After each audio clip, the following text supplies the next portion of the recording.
이런 데는 평생 처음이시죠. 한남동 대저택 응접실에 울려 퍼진 이 말에 이준호는 찻잔을 든 손을 잠시 멈췄습니다. 예비사돈인 한기호의 아내 오미라가 건넨 말이었죠. 겉으로는 웃고 있었지만 그 웃음 뒤에 숨겨진 조롱의 기운을 느끼지 못할 사람은 아무도 없었습니다. 이준호는 63살 평생을 검소하게 살아온 평범한 아버지였어. 매일 아침 6시면 어김없이 일어나 경비 유니폼을 차려 입고 집을 나서는 것이 그의 일상이었죠. 아빠 오늘도 수고하세요. 딸 수진이 출근길에 건네는 인사에 우리 딸이 최고지라며 환하게 웃어주는 것이 하루 중 가장 행복한 순간이었습니다. 어떤 사람들은 경비라는 직업을 하찮게 여길지도 모르지만 이준호에게는 자랑스러운 일이었어요. 정직하게 일하고 가족을 책임지며 딸에게 떳떳한 아버지가 되는 것이 그의 철학이었습니다. 그런 이준호에게 딸의 결혼은 무엇보다 소중한 일이었죠. 29살이 된 수지는 대학 졸업 후 일반 회사에 다니며 성실하게 살아가고 있었습니다. 외모보다는 내면을 화려한 것보다는 진실한 사람을 중시하는 딸의 성품을 누구보다 잘 아는 아버지였어요. 거칠애에는 관심이 없고 검소하면서도 따뜻한 마음을 가진 딸이 자랑스러웠죠. 예비신랑인 한세연은 중견기업 대표의 아들이라 했습니다. 처음 만났을 때는 정중하고 예의 바른 청년이라는 인상을 받았어요. 수진을 대하는 모습도 다정해 보였고 겉보기에는 젠틀한 남자였죠. 하지만 오늘 상견례 자리에서 만난 예비사돈들의 모습은 전혀 달랐습니다. 처음에는 근사한 한정식 집에서 상견례를 하기로 했었어요. 딸이 정성스럽게 알아보고 예약해둔 곳이었죠. 가격도 부담스럽지 않고 분위기도 좋은 곳이었습니다. 하지만 한기호 측에서 갑자기 연락이 왔어요. 사돈들 사람에게 예의는 갖춰야죠. 격이 안 맞는 것 같은데 저희 집에서 가든 파티 형식으로 하시죠. 일방적인 통보였습니다. 마치 명령하는 듯한 투였죠. 이준호와 아내 정리는 당황했지만 딸의 결혼을 위해 기거에 딸을 기록했습니다. 괜찮아 수진아 어디서 하든 상관없어 수진에게 괜찮다며 말했지만 이준호의 마음은 편치 않았어요. 상견례 당일 한남동 대저택에 도착한 순간부터 분위기는 예사롭지 않았습니다. 높은 담장 너머로 보이는 웅장한 건물, 정문 앞에 늘어선 고급 외제차들, 클래식 음악이 흘러나오는 넓은 정원의 모습이 눈에 들어왔죠. 마치 영화에서나 볼 법한 대저택이었습니다. 와, 정말 크다. 정미가 작은 소리로 중얼거렸어요. 수지는 괜찮은 척하고 있었지만 표정이 다소 굳어 보였죠. 이준호 가족은 단정한 옷을 차려 입고 정중하게 인사를 드렸습니다. 하지만 한기호 부부의 반응은 차가웠어요. 어서 오세요.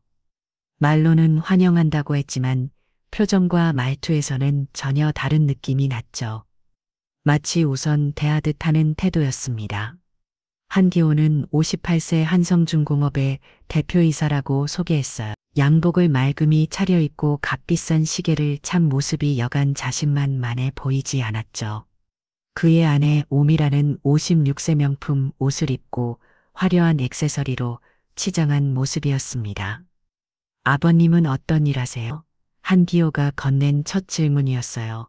퇴직 후 경비 일을 하고 있습니다.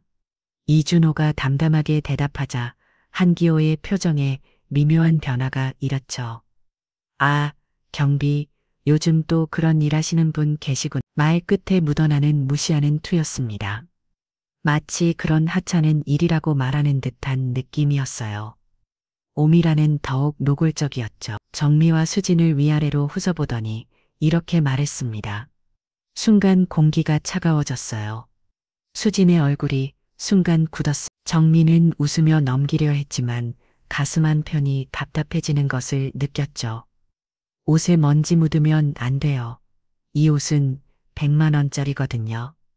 오미라가 덧붙인 말에 수지는 자신도 모르게 옷소매를 만져봤습니다. 정미가 정성스럽게 준비해준 옷이었는데 갑자기 초라해 보이는 것 같았어요. 이준호만은 조용히 찻잔을 들고 있었습니다. 표정에는 별다른 변화가 없어 보였지만 그의 눈빛에는 서서히 그늘이 들이오고 있었죠. 하지만 아직은 참고 있었습니다. 딸의 결혼을 위해서 말이에요. 식탁에는 값비싼 요리들이 가득 놓여 있었어요. 한 번도 보지 못한 고급 요리들이었죠. 하지만 음식 맛을 느끼어 있는 없었습니다. 분위기가 너무 어색했거든요. 한기호는 계속해서 자신의 사업 자랑에만 열을 올렸어요. 저희 한성중공업은 업계에서 때 알아주는 회사입니다. 세연이가 물려받을 회사니까 걱정 없으시죠. 그러면서 슬쩍 상대방 가족을 무시하는 말들을 섞어 넣었죠. 요즘 경제가 어려운데 일자리 있는 것만 해도 감사해야죠. 경비에도 나름 안정적이긴 하니까요. 이준호는 여전히 조용했습니다. 하지만 그의 시선은 예리하게 모든 것을 관찰하고 있었어요. 한기온의 허세 섞인 말투, 오미라의 거만한 태도, 그리고 그 모든 것을 지켜보며 상처받고 있는 딸과 아내 모사까지 말이죠. 상견례는 점점 이준호 가족에게 불리한 방향으로 흘러가고 있었습니다. 하지만 이준호는 아직 아무 말도 하지 않았어요. 마치 이 모든 상황을 이미 예상하고 있었던 것처럼 조용히 지켜보기만 했죠. 상견례가 시작된 지 1시간이 지나자 한기호와 오미라의 본격적인 품평이 시작되었습니다. 수진 씨는 어떤 일을 하세요? 오미라가 찻잔을 우아하게 들며 물었어요. 일반 회사에 다니고 있습니다. 수진이 조심스럽게 대답했죠.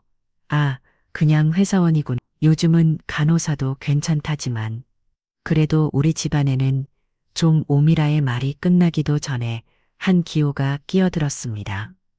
마니야, 여보, 요즘 시대의 직업이 뭐가 중요해. 사람이 중요하지. 겉으로는 관대한 척하면서도 속내는 달랐어요. 다만 우리 세연이가 물려받을 회사가 있으니까 며느리도 그에 걸맞는 품격은 있어야 하는 거 아니겠어요? 한세연은 옆에서 듣고 있었지만 아무 말도 하지 않았습니다. 부모의 말에 동조하지도 반박하지도 않는 우유부단한 모습이었죠. 정민은 딸이 무시당하는 모습을 보며 가슴이 답답했어요. 하지만 상견례 자리에서 감정을 드러낼 수는 없었죠. 수진이는 정말 착하고 성실한 아이예요. 정미가 조심스럽게 딸을 감쌌습니다. 성실한 건 기본이고요. 우리 집안은 전통이 있거든요. 오미라가 코웃음을 치며 말했어요. 저희 시댁 할아버지는 일제강점기 때 독립운동을 하셨고 아버님은 사업으로 성공하셨거든요. 그런 가문의 면을 이가 되려면 말을 하다 멈춘 오미라는 의미심장한 눈빛으로 수진을 바라봤습니다. 이준호는 찻잔을 내려놓고 조용히 말했어요. 가문도 중요하지만 두 사람이 서로 사랑하는 게 더 중요하지 않을까요? 물론 사랑도 중요하죠. 하지만 현실을 무시할 수는 없잖아요. 한기호가 날카롭게 반박했습니다. 결혼은 두 사람만의 일이 아니라 두 가문의 결합이거든요. 서로 어울려야 하는 거 아니겠습니까? 그때 오미라가 본격적인 공격을 시작했어요.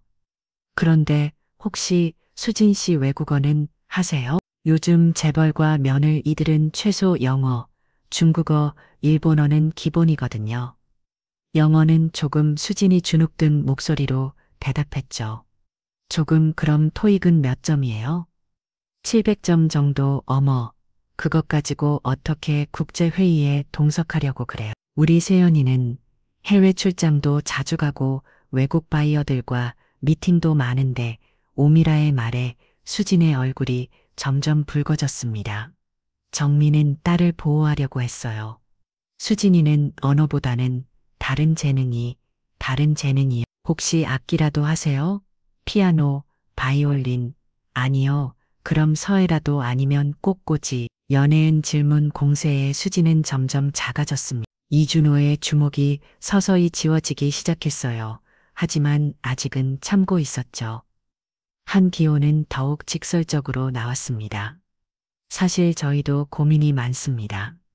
세연이가 좋아한다고 하니까 이렇게 자리를 마련한 건데 무슨 고민이시죠? 이준호가 조용히 물었어요. 솔직히 말씀드리면 신분 차이가 너무 크지 않나 싶어서요. 물론 사랑이 중요하다고는 하지만 현실적으로 어울리지 않는 결혼은 양쪽 다 불행하거든요. 오미라가 거들었습니다. 맞아요. 저희도 세연이 행복이 우선이니까요. 하지만 너무 다른 환경에서 자란 사람들이 결혼하면 나중에 문제가 생기더라고요. 그러면서 의미심장하게 덧붙였죠. 특히 경제적인 부분에서 말이에요. 정미의 얼굴이 창백해졌습니다. 수지는 입술을 꽉 깨물고 있었어요. 이준호는 여전히 조용했지만 그의 눈빛에는 분노가 서서히 차오르고 있었습니다. 한기호가 본격적으로 경제적인 이야기를 꺼냈어요. 옛물 이야기도 해야겠네요. 저희 쪽에서는 10억짜리 집을 아이들에게 줄 예정입니다. 10억이요? 정미가 깜짝 놀라며 물었죠. 네, 요즘 결혼 기준이 그 정도인데 이 정도면 싼 거거든요. 물론 사돈동에서도 성의는 보여주셔야 하는 거 아니겠어요? 옛물아가 냉정하게 말했습니다. 예단으로 최소한 5천만 원 정도는 준비하셔야 체면이 서지. 못하시겠으면 말을 멈춘 옛물아는 차잔을 들고 한 모금 마셨어요. 5파운드 생각해봐야겠죠. 순간 공기가 얼어붙었습니다. 정미의 얼굴이 완전히 굳었고 수지는 눈가가 붉어졌어요. 이준호는 차잔을 천천히 내려놓았습니다. 그리고 조용히 자리에서 일어났죠. 모든 시선이 이준호에게 쏠렸습니다. 하지만 그는 차분하게 한마디만 남겼어요. 그럼 예단은 못하겠습니다. 저희도 생각이 필요하겠네요. 한기호와 오미라는 서로 눈을 마주치며 비우는 듯한 표정을 지었습니다. 마치 역시 그럴 줄 알았다는 듯한 반응이었어요. 그러시죠. 충분히 생각해 보세요. 다만 너무 오래 끌지는 마세요. 저희도 시간이 있거든요. 한기호가 건성으로 대답했습니다. 수지는 조용히 눈물을 흘리고 있었어요. 정미는 딸의 손을 꽉 잡았죠. 이준호는 아무 말 없이 가족들을 챙겨 자리를 떴습니다. 대접택을 나서면서 이준호의 눈빛에는 무언가 결연한 의지가 서려 있었어요. 하지만 아직 아무도 몰랐죠. 이 조용한 아버지가 어떤 사람인지를 말입니다. 집으로 돌아가는 차 안은 조용했어요. 수지는 창밖을 바라보며 조용히 흔을 껴고 정미는 딸을 달램을 아받았죠. 이준호 많은 핸들을 잡고 앞을 바라보며 무언가 깊이 생각에 잠겨 있었습니다. 다음 날 아침 한성중공업 사무실은 이른 시간부터 소란스러웠습니다. 김대리가 황급히 한기호의 사무실로 뛰어들어왔어요. 회장님, 큰일 났습니다. 뭔데 그렇게 호들갑이야. 한기호가 커피를 마시며 무심코 물었죠. 주가가 폭락하고 있습니다. 김대리가 숨을 털떡이며 말했어요. 어제 장마가무부터 악재가 터지기 시작했는데 오늘 아침 10초가가 하한가로 시작했습니다. 한기호의 얼굴이 순간 굳었어요. 뭔 소리야? 무슨 악재가 나왔다고? 거래처에서 줄줄이 계약 철회 통보가 들어오고 있습니다. 대명건설, 현대산업, 삼성물산 모두 계약 취소라고. 김대리의 말에 한기호는 자리에서 벌떡 일어났습니다. 그게 말이 되나. 어제까지만 해도 아무 문제 없었는데 그것뿐만 아닙니다.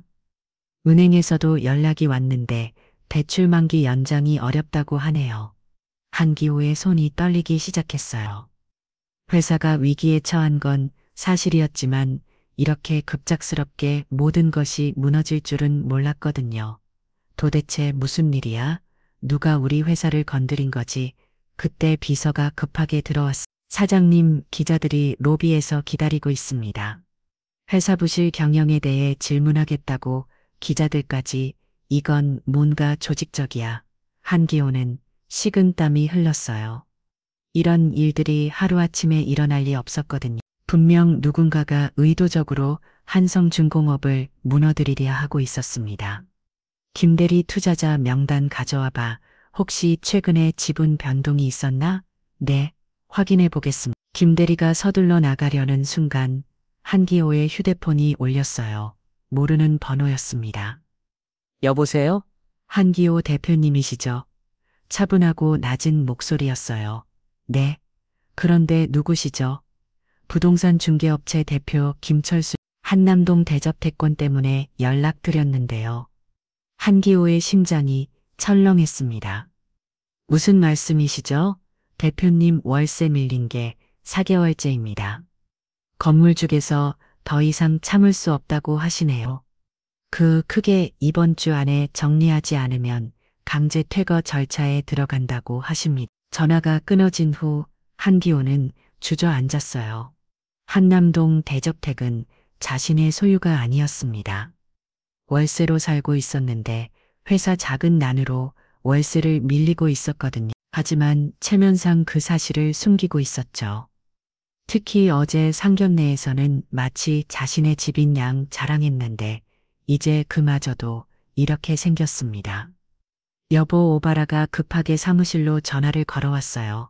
무슨 일이야? 아침부터 기자들이 집 앞에 와 있어. 뭐라고? 한성중공업 부실 경영이 어쩌고 저쩌고 하면서 인터뷰 요청한다고. 한기호는 머리가 어지러웠습니다. 회사도 집도 모든 것이 한순간에 무너지고 있었어요. 그때 김대리가 다시 들어왔습니다.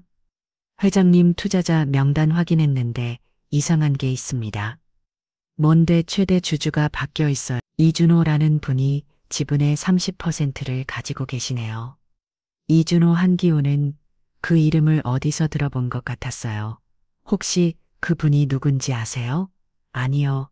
처음 듣는 이름인데. 그런데 왜 이렇게 친숙하게 느껴지는 걸까요? 분명 어디서 들어본 이름이었습니다. 한기호는 머릿속을 뒤져봤어요. 이준호. 그때 번개처럼 기억이 떠올랐습니다. 어제 상견례에서 만난 예비사도 내 이름이 이준호였어요. 설마 그 사람이. 한기호의 얼굴이 하얗게 질렸습니다. 어제 자신이 경비라고 무시했던 그 사람이 자신의 회사 최대 주주라는 말인가요? 김대리, 이 이준호라는 분에 대해 더 자세히 알아봐. 네, 바로 확인해 보겠습니다. 김대리가 극하게 나간 후 한기호는 식은땀을 흘렸어요. 만약 정말 그 사람이라면 어제 상견례에서 자신이 얼마나 큰 실수를 했는지 알 수 있었거든요. 한편 이준호는 평소와 다름없이 경비 유니폼을 입고 일터로 향했습니다. 하지만 그의 휴대폰에는 수많은 전화가 걸려오고 있었어요. 회장님, 한성중공업 건 어떻게 하시겠습니까? 계약처를 진행하세요. 알겠습니다. 그리고 다른 협력 업체들도 모두 통보했습니다. 수고했습니다. 이준호는 담담하게 전화를 받으며 업무를 처리했어요. 그의 목소리에는 분노도 흥분도 없었습니다.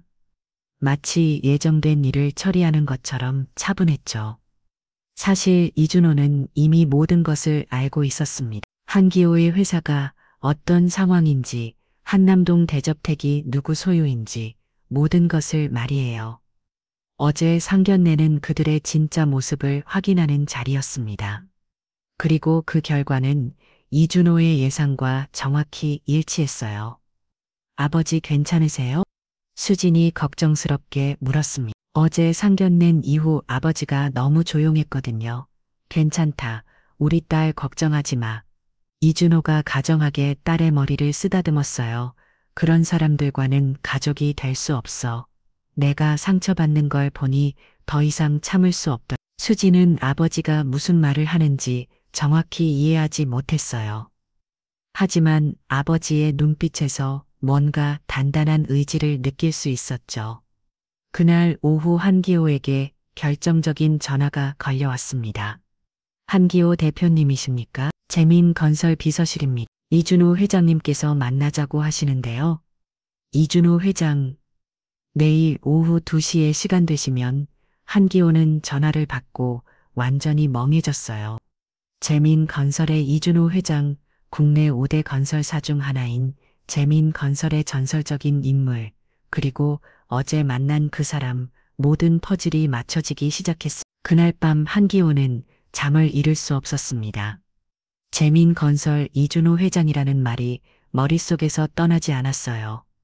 인터넷을 뒤적하며 이준호에 대한 정보를 찾아봤죠. 재민건설 창업주 이준호, 현재 국내 건설업계 최고 실력자 검소한 생활로 유명한 재계인사, 자수성과 신화의 주인공, 은퇴 후에도 그룹 전체에 막강한 영향력 행사 기사를 읽을수록 한기호의 얼굴은 창백해졌어요.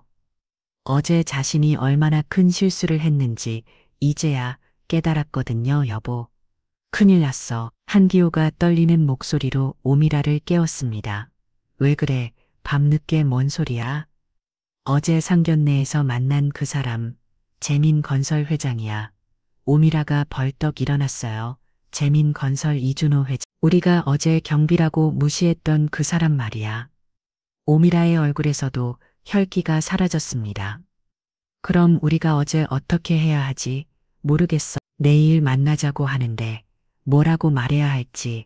한기호는 머리를 감싸 쌓아요. 어제의 상견례 장면들이 하나하나 떠올랐습니다. 자신들이 얼마나 오만하게 굴었는지, 얼마나 무례했는지 생각하니 등골이 선을 했어요. 다음 날 오후 재민건설 본사. 한기호는 양복을 마이크미 차려입고 건물 앞에 섰습니다. 하지만 다리가 떨려서 쉽게 들어가지 못했어요. 한기호 대표님이 쉬죠. 이쪽으로 오세요. 비서가 안내해 주었습니다. 엘리베이터를 타고 최고층으로 올라가는 동안 한기호의 심장은 터질 것 같았어요. 회장실 문이 열리자 이준호가 앉아 있었습니다. 어제와는 전혀 다른 모습이었어요. 고급 양복을 입고 카리스만 넘치는 포스가 느껴졌죠. 하지만 표정은 여전히 차분했습니다. 앉으세요. 이준호가 조용히 말했어요. 한기호는 조심스럽게 자리에 앉았습니다. 회장님 정말 몰랐습니다. 뭘 몰랐다는 거죠? 이준호가 천천히 물었어요. 회장님이 이런 분이신 줄 어제 제가 신뢰를 많이 했습니다. 신뢰요? 이준호의 목소리에는 감정이 없었습니다. 제가 경비 일한다고 했을 때 무시하신 거 말씀하시는 건가요?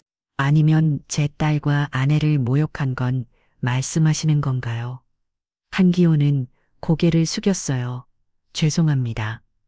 정말 죄송합니다. 한기호 대표님, 이준호가 자리에서 일어났습니다. 저는 딸이 행복하기만 하면 됐어요. 상대방이 어떤 집안인지, 얼마나 부자인지는 중요하지 않았습니다. 한기호는 아무 말도 할 수 없었어요. 하지만 어제 봤죠. 당신들이 사람을 어떻게 대하는지 말입니다. 이준호가 창밖을 바라보며 계속 말했어요. 경비라고 무시하고 가난하다고 깔보고 돈으로 사람을 평가하더군요. 회장님, 그런 집안과는 가족이 될 수 없습니다. 이준호가 돌아서서 한기호를 바라봤어요. 한성중공업 투자건은 모두 철회하겠습니다.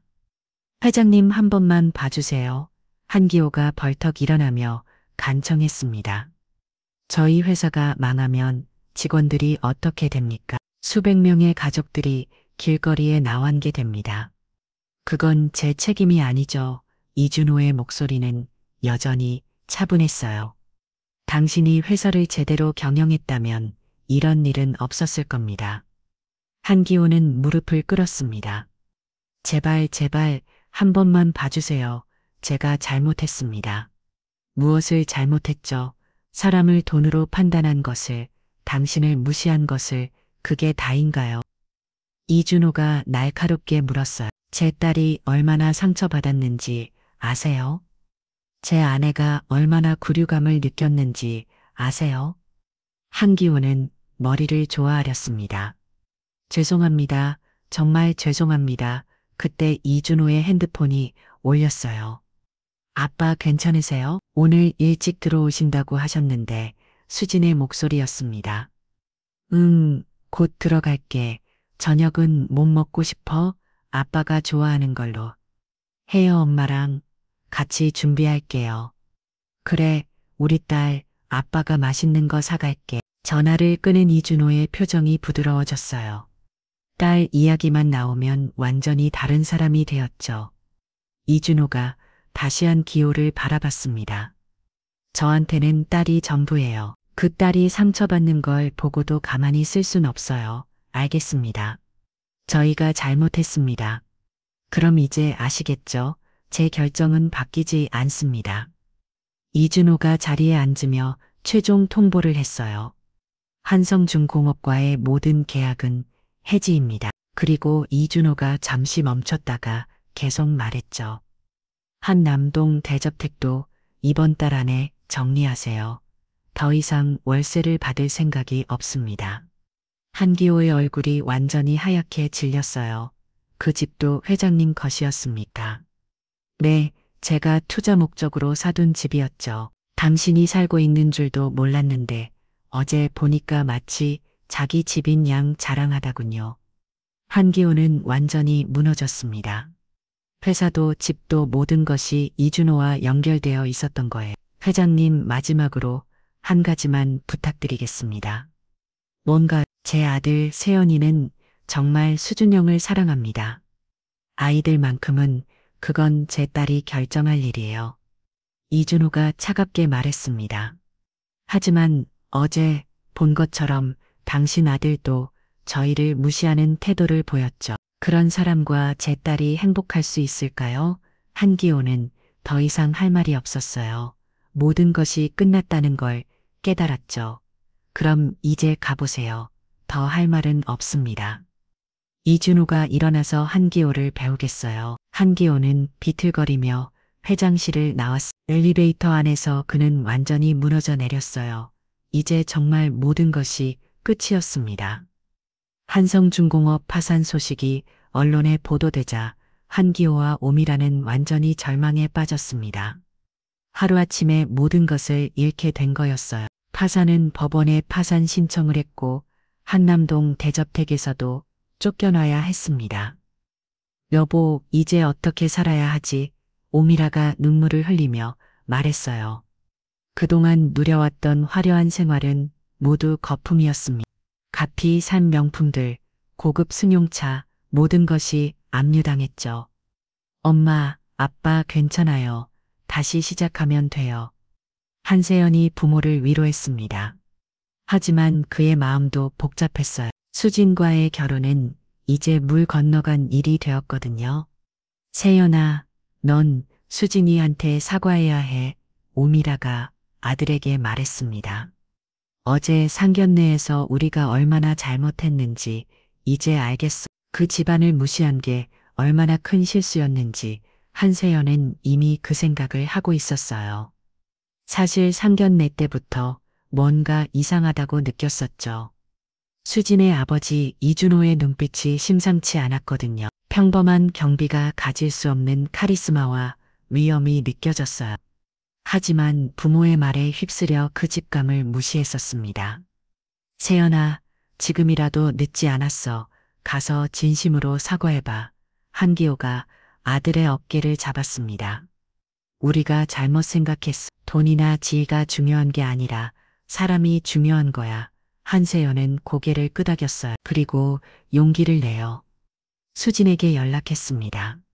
수진아, 나야 시간 좀 있니? 할 말이 있어. 무슨 말이야? 수진의 목소리는 차가웠어요. 어제 상견례에서 받은 상처가 아직 가시지 않았거든요. 만나서 이야기하자. 제발 한 번. 수진은 잠시 망설였지만 만나기로 했습니다.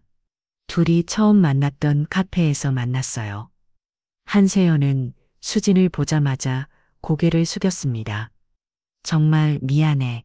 어제 우리 부모님이 너희 가족한테 너무 심했어. 이제 와서 미안하다고 하면 뭐가 달라져? 수진의 목소리에는 실망감이 묻어 있었어요. 넌 그때 아무 말도 안 했잖아. 내 부모가 우리를 무시할 때 가만히 있었잖아. 한세연은 할 말이 없었습니다. 그때 정말 비겁했었거든요. 부모에게 반박할 용기가 없었던 거죠. 맞아. 내가 잘못했어. 너를 지켜주지 못했어. 세연아, 난 실망했어. 정말로 수진이 눈물을 글썽이며 말했어요. 내가 나를 사랑한다고 했으면서 정작 중요한 순간에는 날 보호해주지 못하잖아. 수진아, 우리 아빠가 경비라는 게 그렇게 창피해. 우리 가족이 그렇게 못나 보여. 한세연은 급하게 고개를 저었어요. 아니야, 전혀 그렇지 않아. 그럼 왜 그때 아무 말도 안 했어? 내 부모가 우리를 무시할 때 왜 가만히 있었어? 수진의 질문에 한세연은 대답할 수 없었습니다. 정말 그때 자신이 한심했거든요. 수진아, 정말 미안해. 내가 너무 바보였어. 이제 와서 미안하다고 해서 뭐가 바뀌어. 상처받은 건 이미 받았는 것. 수진이 일어서려 하자 한세연이 급하게 붙잡았어요. 수진아, 기회를 한 번만 더 줘. 내가 달라줄게. 어떻게 달라진다는 거야? 내 앞에서, 내 가족 앞에서 무릎 꿇고 사과할게. 진심으로 한세연의 목소리는 간절했어요. 하지만 수진의 마음은 이미 식어버린 상태였습니다. 세연아, 늦었어. 너무 늦었어. 난 이제 너를 믿을 수 없어. 중요한 순간에 날 지켜주지 못하는 사람을 어떻게 믿어? 수진이 자리를 떠나려 하자 한세연이 무릎 꿇었습니다. 카페 안에 모든 사람들이 놀라서 바라봤어요. 수진아, 제발, 제발, 한 번만. 하지만 수진은 돌아보지 않고 카페를 나가버렸습니다. 한세연은 무릎 꿇은 채로 한참을 그대로 있었어요. 그날 저녁 한세연은 수진의 집을 찾아갔습니다. 이준호와 정미, 수진이 모두 있었어요. 안녕하세요. 한세연이 조심스럽게 인사했습니다. 이준호는 차갑게 그를 바라봤어요. 무슨 일로 왔나? 사과하러 왔습니다. 어제 제 부모가 아니 제가 잘못했습니다. 한세연이 깊게 고개를 숙였어요. 어떻게 잘못했다는 거지? 이준호가 조용히 물었습니다. 수진이와 어머님, 아버님을 지키지 못했습니다. 제 부모가 무시할 때 아무 말도 하지 못했습니다. 그게 다인가? 제가 겁쟁이였습니다. 사랑한다고 말하면서도 정작 중요한 순간에는 비겁했습니다. 한세연이 무릎 꿇었습니다. 정말 죄송합니다. 수진이를 진심으로 사랑합니다. 한 번만 기회를 주세요. 하지만 이준호의 표정은 변하지 않았어요. 세연 씨, 사랑은 말로 하는 게 아니야. 행동으로 보여주는 거지. 어제 당신이 보여준 행동이 바로 당신의 진짜 모습이야.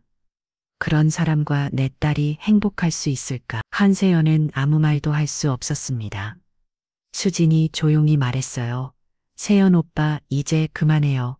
우리 인연은 여기까지인 것 같아요. 고마웠어요. 하지만 이제는 끝이에요. 한세연은 절망적인 표정으로 고개를 떨고 있습니다. 모든 것이 정말 끝이었어요. 그가 떠난 후 이준호는 딸을 바라봤습니다. 괜찮니? 내 아빠 오히려 후련해요.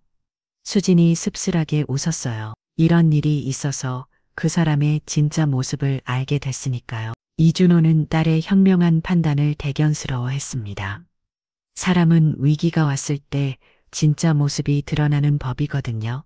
한성중공업 파산 소식이 확산되면서 한기호가 죽은 더 이상 버틸 곳이 없었습니다. 한남동 대저택에서 쫓겨난 그들은 작은 원룸으로 이사를 수밖에 없었어요. 그동안 누려왔던 화려한 생활과는 천지 차이였죠. 이게 다 내 잘못이야. 한기호가 머리를 감싸며 중얼거렸습니다. 하루아침에 모든 것을 잊고 나니 그제서야 자신이 얼마나 어리석었는지 깨달았어요. 오미라도 마찬가지였습니다.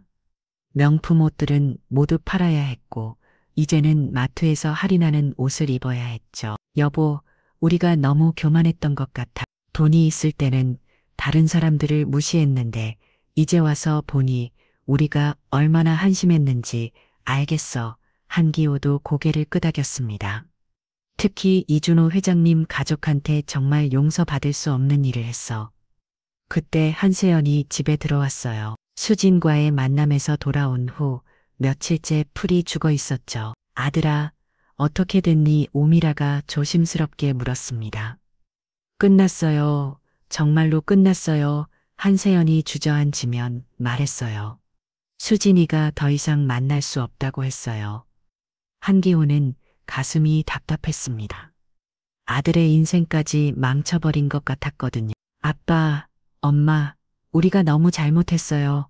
한세연이 부모를 바라보며 말했어요. 이준호 회장님 가족이 얼마나 좋은 분들인지 이제 알겠어요. 그래, 우리가 눈이 멀었구나. 한기호가 한숨을 쉬었습니다. 돈과 지위만 보고 사람의 진짜 가치를 보지 못했어. 그날 밤 한기호는 잠을 이루지 못했어요. 계속해서 상견례 당일의 일들이 떠올랐거든요. 이준호의 차분한 모습, 정리의 상처받은 표정, 수진의 굳은 얼굴, 모든 것이 자신의 잘못이었습니다. 다음 날 아침 한기호는 결심했어요. 여보, 나 이준호 회장님께 직접 가서 사과하고 올게. 여보, 이대로 끝낼 수는 없어. 적어도 진심으로 사과는 해야지. 오미라도 고개를 끄덕였습니다. 맞아, 나도 같이 갈게. 수진 씨 어머님께도 사과해. 한세연도 함께 가기로 했어요. 세 사람은 이준호의 집 주소를 알아내고 찾아갔습니다. 작은 아파트였어요. 한남동 대저택과는 비교할 수 없을 정도로 소박한 곳이었죠. 정말 이런 곳에 사시는 거구나. 오미라가 놀라며 중얼거렸어. 그동안 자신들이 얼마나 잘못 생각했는지 다시 한번 깨달았어요. 현관문을 두드리자 정미가 나왔습니다. 어머, 어떻게 오셨어요? 정미는 당황했어요. 갑자기 한기호 가족이 찾아올 줄은 몰랐거든요. 죄송합니다. 사과하러 왔습니다. 한기호가 깊게 고개를 숙였어요. 오미라와 한세연도 함께 머리를 숙였죠.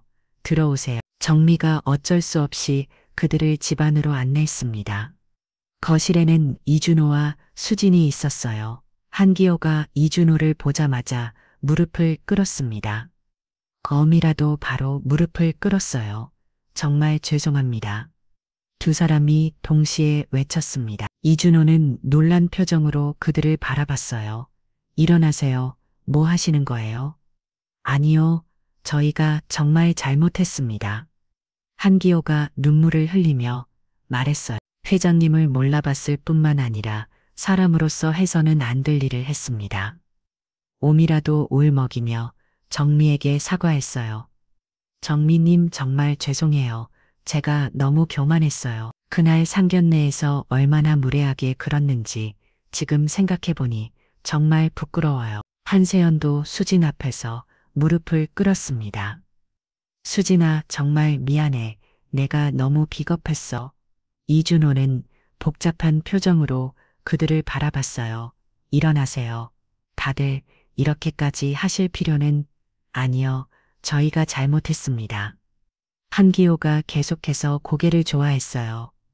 돈과 지위로 사람을 판단한 제가 잘못했습니다. 회장님 가족을 무시한 것도 수진 씨를 모욕한 것도 모두 제 잘못입니다. 오미라도 손을 모으고 빌었어요. 저도 정말 잘못했어요. 그동안 제가 얼마나 거만했는지 이제서야 깨달았어요. 옷에 먼지 묻는다고 한 말 정말 죄송해요. 제가 너무 못했어요. 정민은 그들의 모습을 보며 마음이 복잡했어요. 분명 화가 나는 일이었지만 이렇게까지 사과하는 모습을 보니 치근하기도 했거든요. 수진도 마찬가지였습니다. 이제 그만 일어나세요. 사과는 충분히 받았습니다. 하지만 한기호는 일어나지 않았어요. 회장님, 저희 회사 일은 어쩔 수 없다고 생각합니다. 하지만 제 아들만큼은 아버지 한세연이 급하게 아버지를 말렸어요. 그만하세요. 이미 끝난 일이에요. 한세연이 수진을 바라보며 말했어요. 수진아, 나는 정말 너를 사랑했어. 하지만 내가 너를 지켜주지 못했어. 오빠, 이제 너의 행복을 빌어줄게. 정말 좋은 사람 만나서 행복해. 한세연의 말에 수진도 눈시울이 붉어졌어요. 비록 결혼은 할 수 없지만 그래도 진심으로 사과하는 모습에 마음이 움직였거든요. 이준호가 천천히 말했어요. 한기호 대표님, 사과는 받겠습니다. 하지만 이미 내린 결정은 바뀌지 않아요. 알겠습니다. 한기호가 고개를 끄덕였어요. 다만 앞으로는 사람을 돈으로 판단하지 마세요. 그게 얼마나 잘못된 일인지 이제 아셨을 테니까. 네, 정말 깊이 깨달았습니다. 판기호 가족은 깊게 인사를 하고 집을 나섰어요. 모든 것이 정말 끝났지만 적어도 진심으로 사과는 할 수 있었습니다. 한기호 가족이 떠난 후 이준호의 집은 한동안 조용했습니다. 아빠 괜찮으세요? 수진이 아버지를 걱정스럽게 바라봤어요. 이준호는 창밖을 바라보며 깊은 생각에 잠겨 있었죠. 응? 괜찮다. 하지만 그의 표정에는 복잡한 감정이 어려 있었어요. 한기호 가족의 진심 어린 사과를 받고 나니 마음이 편치 않았거든요. 여보 너무 냉정하게 하신 거 아니에요? 정미가 조심스럽게 말했습니다. 그 사람들이 진심으로 뉘치고 있는 것 같은데 이준호는 고개를 저었어요. 여보 사람은 쉽게 변하지 않아. 지금은 궁지에 몰려서 그런 거고. 하지만 한세연 씨는 정말 수진이를 사랑하는 것 같던데요. 정미의 말에 수진이 고개를 들었어요. 엄마 이미 끝난 일이에요. 그래도 엄마 사랑한다고 하면서 정작 중요한 순간에 날 지켜주지 못하는 사람이에요. 그런 사람과 어떻게 결혼해요? 수진의 말이 옳았습니다. 한세연은 분명 수진을 사랑했지만 용기가 없었어요. 부모에게 반박할 용기도 수진을 지킬 용기도 없었죠. 우리 딸이 옳다 진정한 사랑은 상대방을 지켜주는 것이거든. 그날 저녁 이준호는 오랜만에 딸과 둘이서 산책을 했어요. 아빠 회장님이셨던 거 맞죠? 수진이 조심스럽게 물었습니다. 사실 예전부터 궁금했었거든요. 아버지가 평범한 경비치고는 뭔가 다른 점들이 많았어요. 말투나 행동, 그리고 어떤 상황에서도 흔들리지 않는 의연함 같은 것들이요. 응, 맞다. 이준호가 담담하게 대답했어요. 그럼 왜 경비 일을 하세요? 회장님이시면 그냥 편하게 지내셔도 되는데 편하게 지내는 게 행복한 건 아니야. 이준호가 미소를 지었어요. 사람들과 부대끼며 살고 정직하게 일하는 게 더 의미 있어. 수진아 아빠가 왜 이런 삶을 선택했는지 알아? 이준호가 딸을 바라보며 말했어요. 너희들에게 진짜 중요한 게 뭔지 보여주고 싶었어. 중요한 게요? 돈이나 지위가 아니라 사람이 중요하다는 걸 말이야.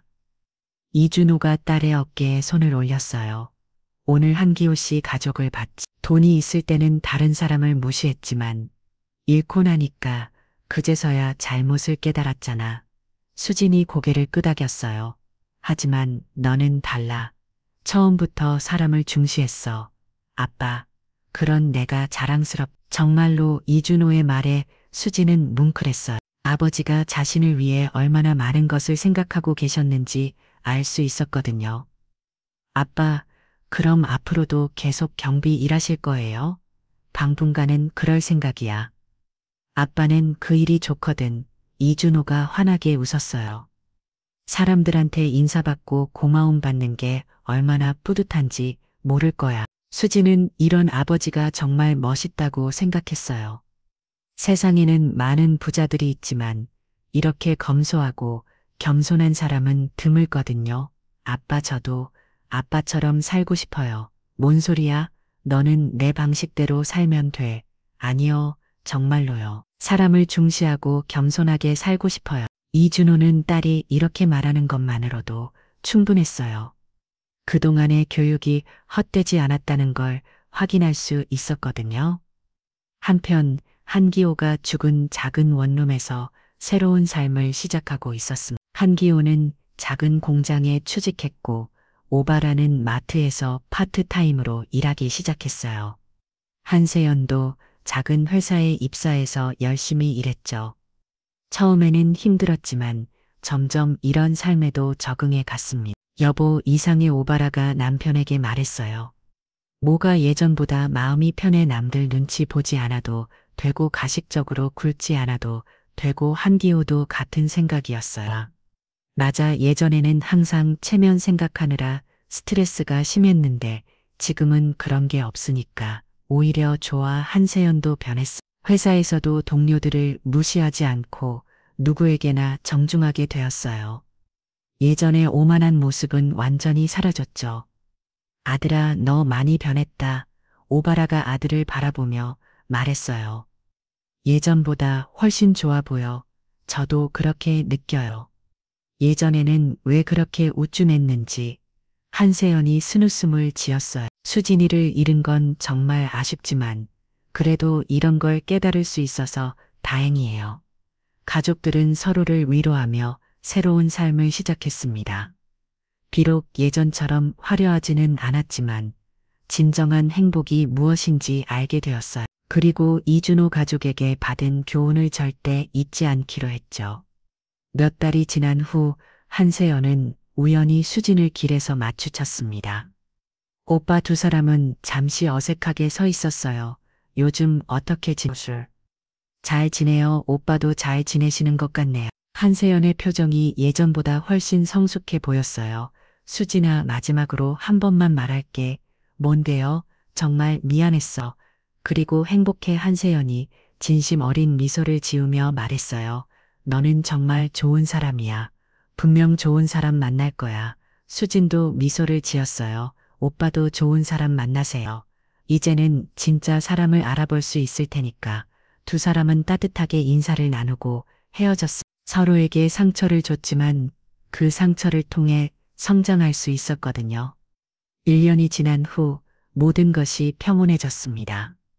이준호는 여전히 경비 유니폼을 입고 출근했어요. 사람들은 그를 이 아저씨라고 부르며 친근하게 됐죠.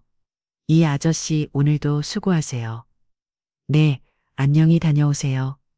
이준호의 하루는 언제나 이런 따뜻한 인사로 시작되었습니다. 그에게는 이런 일상이 그 어떤 회장실에서의 시간보다 소중했어요. 수지는 새로운 회사로 이직해서 더 의미 있는 일을 하고 있었습니다. 사회복지 관련 일이었는데 어려운 사람들을 도와주는 것이 그녀에게는 찬직이었죠. 딸아, 요즘 일이 재미있나? 네, 아빠, 정말 보람있어요. 수진이 환하게 웃었어요. 어려운 할머니들 도와드리고 아이들 교육 프로그램도 운영하고 매일이 의미 있어요. 이준호는 딸이 이런 일을 선택한 것이 자랑스러웠어요. 돈을 많이 버는 일이 아니라 사람들에게 도움이 되는 일을 선택했거든요. 우리 딸이 최고야. 아빠가 가르쳐 주신 대로 살고 있어요. 사람이 먼저라고 하셨잖아요. 정미도 요즘 새로운 취미를 가졌어요. 동네 복지관에서 자원봉사를 하기 시작한 거죠. 독거노인들께 반찬을 만들어드리고 말벗이 되어드리는 일이었습니다. 여보, 오늘 김 할머니가 그러시는데 남편분이 준호 씨 닮았다고 하시는. 그래, 어떤 분이신데 돌아가신 지 오래됐는데 참 좋은 분이셨다면서 계속 그리워하세요. 이준호는 그런 이야기를 들을 때마다 마음이 따뜻해졌어요. 사람들의 진심 어린 말 한마디가 그 어떤 사업 성공보다 값졌거든요. 한편 한기호 가족도 새로운 삶에 완전히 적응했습니다. 한기호는 작은 공장에서 성실하게 일하며 동료들의 인정을 받고 있었어요. 한 대리님, 정말 성실하세요. 이런 분이 계셔서 우리 공장이 돌아가는 것 같아요. 동료들의 칭찬에 한기호는 진심으로 기뻤습니다. 예전에는 아래 사람들한테 받는 칭찬 따위는 중요하지 않다고 생각했는데 이제는 달랐어요. 진심 어린 인정이 얼마나 소중한지 깨달았거든요. 옴이라도 마트에서 열심히 일했어요. 처음에는 힘들었지만 점점 일의 재미를 느끼기 시작했죠. 언니, 오늘도 고생하셨어요. 언니가 계시면 손님들이 좋아해요. 참 친절하시거든요. 동료들의 말에 옴이라는 뿌듯했어요. 예전에는 남들을 내려다보기만 했는데 이제는 모든 사람이 소중하다는 걸 알았거든요. 한세연은 작은 회사에서 열심히 일하며 서서히 인정받고 있었습니다. 더 이상 오만하지 않고 누구에게나 정중하게 대하는 모습이 좋은 평가를 받았어요. 세연 씨, 정말 믿음직해요. 이런 사람이 우리 회사에 있어서 든든해요. 상사의 칭찬에 한세연은 감사했습니다. 예전에는 당연하다고 생각했던 것들이 이제는 얼마나 소중한지 알았거든요. 그리고 가끔 수준을 생각했어요. 아직도 그녀를 사랑했지만 이제는 그냥 행복하기만 바랐습니다. 자신이 지켜주지 못했던 소중한 사람이었거든요. 어느 날 이준호는 회사에서 특별한 소식을 들었습니다. 아저씨, 큰일 났어요. 동료 경비원이 급하게 달려왔어요. 왜 그래? 아저씨가 누구신지 알아낸 사람이 있대요. 인터넷에 올라왔어요. 이준호는 당황하지 않았어요. 언젠가는 들통날 일이라고 생각했거든요. 뭐라고 나왔는데 재민건설 이준호 회장이 경비로 일하고 있다고 대박이에요. 곧 온라인에서는 이 소식이 화제가 되었습니다. 재벌이 경비로 일한다고 진짜 대단한 사람이네. 이런 게 진짜 어른이지. 대부분의 반응은 긍정적이었어요. 이준호의 검소한 삶과 겸손한 태도에 많은 사람들이 감동했거든요. 기자들이 인터뷰 요청을 해왔지만 이준호는 모두 거절했습니다. 제가 특별한 사람이 아니에요. 그냥 평범하게 살고 싶어요. 하지만 그의 이런 태도가 오히려 더 큰 감동을 주었죠. 수지는 아버지가 유명해진 것을 걱정했어요. 아빠 괜찮으세요? 사람들이 너무 관심 가질 것 같은데 괜찮다. 금방 잊어버릴 거야. 이준호가 딸을 안심시켰어요. 아빠는 그냥 계속 이렇게 살 거야. 변할 거 없어. 정말로 이준호는 변하지 않았어. 여전히 매일 경비 유니폼을 입고 출근했고 사람들에게 정중하게 인사했어요. 화제가 된 것도 잠시 곧 사람들의 관심은 다른 곳으로 옮겨갔죠. 처음 몇 달 후 한세연은 새로운 사람을 만났습니다. 회사 동료였는데 수진과는 전혀 다른 스타일의 여자였어요. 화려하지는 않지만 진실하고 한세연의 진짜 모습을 사랑해주는 사람이었죠. 아빠 정말 좋은 분 만나셨네요. 우연히 마주친 수진이 진심으로 축하해 주었어요. 고마워, 수진아. 너도 좋은 사람 만나. 저도 요즘 좋은 분 만나고 있어요. 수진도 새로운 사랑을 시작했습니다. 같은 복지관에서 일하는 동료였는데 수진의 마음을 진심으로 이해해주는 사람이었어요. 그 여름 이준호 가족은 작은 펜션에서 휴가를 보냈습니다. 아빠 행복하세요? 수진이 바다를 바라보며 물었어요. 당연하지. 우리 가족이 모두 건강하고 행복한데 뭐가 더 필요해? 정말 대단하세요. 이런 아빠를 둔 제가 자랑스러워요. 아빠도 이런 딸을 둔 게 자랑스럽다. 정미가 두 사람을 바라보며 미소를 지었어요. 우리 가족 정말 행복하다. 그때 멀리서 한 가족이 바다에서 놀고 있는 모습이 보였어요. 한기호, 오미라, 한세연 가족이었습니다. 그들도 소박한 휴가를 즐기고 있었죠. 두 가족은 서로를 발견했지만 어색하게 인사만 나눠왔어요. 하지만 그 인사에는 원망이 아닌 따뜻함이 담겨 있었습니다. 모두가 각자의 자리에서 행복을 찾아가고 있었거든요. 저녁이 되자 이준호는 일기를 썼습니다. 오늘도 감사한 하루였다. 가족이 건강하고 좋은 사람들과 함께 일할 수 있어서 행복하다. 돈이나 지위보다 중요한 것은 결국 사람이다. 이 꽤 다름을 잊지 말자. 그리고 마지막에 이렇게 적었어요. 겉모습보다 중요한 건 마음이다. 사람이 먼저다. 다음 날 아침 이준호는 다시 경비 유니폼을 입었습니다. 아빠 오늘도 수고하세요. 응. 우리 딸 저녁에 맛있는 거 해줄게. 제가 해드릴게요. 아빠는 쉬세요. 이준호는 환하게 웃으며 집을 나섰어요. 오늘도 많은 사람들이 그를 기다리고 있을 테니까요. 이 아저씨, 안녕하세요. 네, 안녕하세요. 좋은 하루 되세요. 그에게는 이런 일상이 그 무엇보다 소중했어요. 진정한 행복은 돈이나 지위에 있는 것이 아니라 사람들과 나누는 따뜻한 마음에 있다는 것을 알았거든요.